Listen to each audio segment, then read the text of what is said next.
Welcome back to the Deep Dive. Today, we're taking a bit of a philosophical turn, looking into what really makes up the entrepreneurial mindset. We're drawing from some interesting source material, actually framed as a dialogue between a teacher and a student. Right. And it tackles that big question everyone thinks about. Yeah, the goal most people aim for. Freedom, maybe some wealth, respect. But, well, we all know the reality can be pretty messy. Failure, burnout. And a load of people dream about starting something but just never do. So the mission here is to get at what the student asks the teacher. What really separates that successful entrepreneur from, say, a really well-paid employee? Is it just having the cash and a decent idea? Well, the source material, the entrepreneur's mindset, Yeah. driving your own life, it pretty much shoots that down straight away. It says really clearly the main difference isn't the capital, the loan as it's put. It's the mindset, the thinking of the person steering the ship. It's internal. Okay, wow. That flips the usual script, doesn't it? Especially what you might hear in business school. If the mindset's the key, maybe chasing capital first is actually backwards. That's exactly the point, yeah. It's Yeah. the first big mental shift the teacher pushes for. All right, let's unpack this then. Let's start with that paradox the teacher brings up about money itself. Yeah. Because we see it, right? Some people start with tons of funding, great opportunities, connections, and then they just, well, crash and burn. But then you have others who start with basically nothing, no safety net, and somehow they build these incredible things. If it was just about resources, that just wouldn't happen. And what's really interesting is how the teacher responds when students inevitably ask, okay, so how do I raise the capital? The teacher doesn't give them a 5-step funding plan. They kind of smile and turn the whole question back towards value. They say, look, if you genuinely have that entrepreneurial mindset, you must already know how to create value before you go looking for money. If you're asking how to get the money first, you haven't really grasped the creation part yet. Exactly. And that's the first big aha moment, I think, for anyone listening. It's a total mental reorganization. If you're starting out thinking, okay, need investors, need loans, you're likely still in that scarcity mode, kind of like an employee focused on the paycheck. The entrepreneur's focus, the sources argue, is abundance. Generating real value, solving a real problem for people. Capital, that's just what follows naturally once the value is there. It's a consequence, not the starting block. Okay, but I need to push back slightly there. Yeah. Because creating value still needs action, right? Lots of people understand value theoretically. Yeah. But they're stuck. They wait and wait for the perfect time. Is the teacher just dismissing the need for prep, or is it more about avoiding that paralysis of waiting? No, they definitely address the paralysis. They talk about needing an action mindset. And there's a great little story they use, an analogy with two acquaintances. Ah, the barbershop story. Right. So first you have the teacher's friend, this amazing barber, technically brilliant. He dreams for years about opening his own high-end salon, spends all his time making perfect plans, analyzing risk, waiting until he has the quote-unquote perfect amount of capital so there's zero risk. Right, waiting. And then contrast that with the wife of another friend. She had almost zero experience in that business. What she had was, well, guts, courage, long can-dem. After just about 2 years of training, she didn't wait. She just took her savings, took the plunge, and opened her own small shop, her own brand. And the outcome is Yeah. pretty telling. The skilled dreamer is still dreaming, still working for someone else. While the novice, fueled by that courage, she's an owner, building her brand. And connecting that back, the teacher's point isn't just about skill versus no skill, or even just taking action.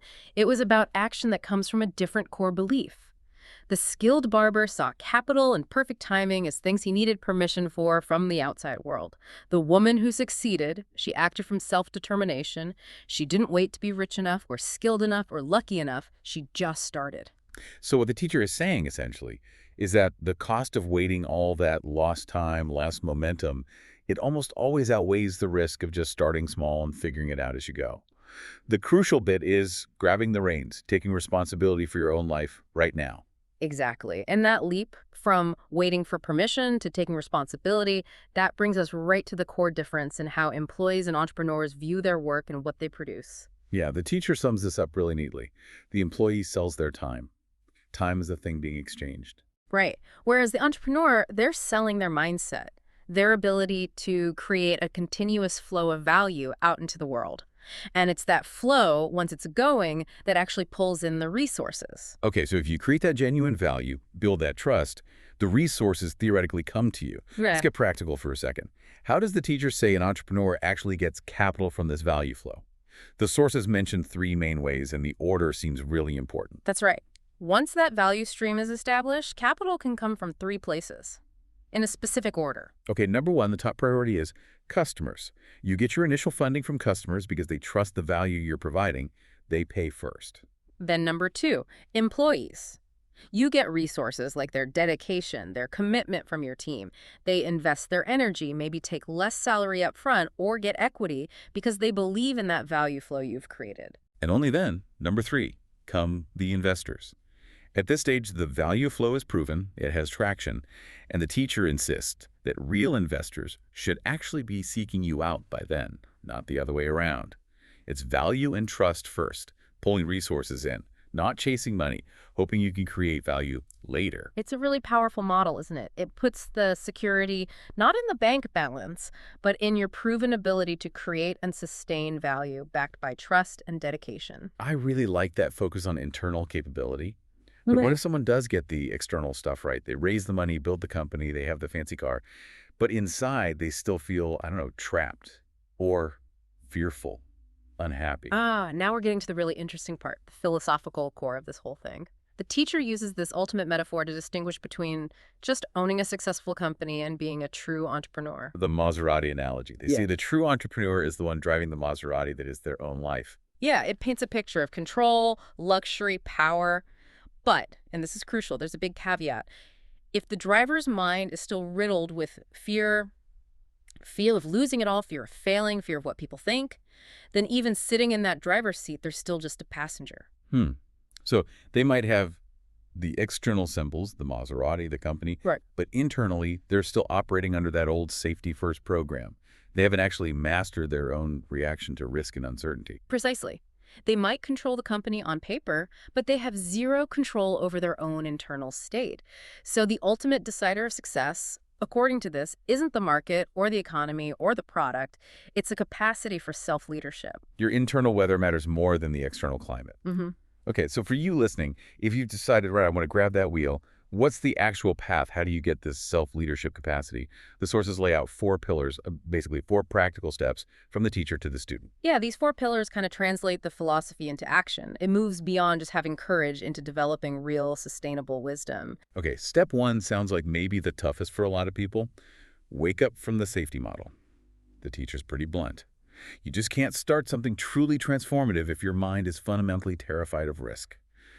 You have to break that mental link between guaranteed security and a fulfilled life. And breaking that link leads right into pillar 2, realizing that real wealth isn't about owning a ton of stuff, big house, big bank account. It comes from the ability to create value, because if your wealth is your capability, well, no one can ever really take that away from you. That's the real asset. Then pillar 3 is to live wisely. That sounds broad. What does that involve? It's quite rich, actually. It includes acting ethically, consistently practicing gratitude, and maybe key for a leader being able to see the bigger picture. The buktranta, you know, how your business, your community, your life all fit together. Living wisely, sang tritet. That sounds crucial for the long haul. Not just chasing quick wins, but thinking about integrity, long-term impact. Exactly. And gratitude is mentioned not just as a nice thing to do, but as practical. It keeps your perspective right when things inevitably go wrong. Stops the ego taking over. Okay, and the final pillar, number 4, shine or radiate. The teacher says this is basically the outward sign of that inner mastery. It means serving the community with your product, sure, but also with your energy, your whole presence.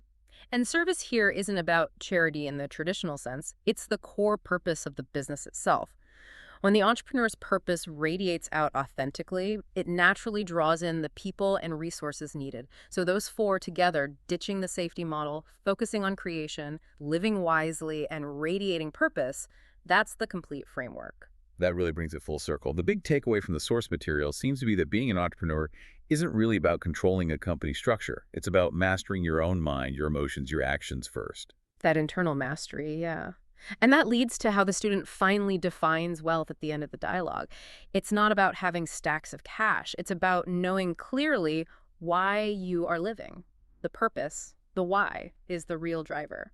That's definitely the legacy of this deep dive then. If you take one thing away today, maybe build on that idea and ask yourself that final challenging question the teacher poses. Am I just sitting in the passenger seat kind of hoping for a smooth ride?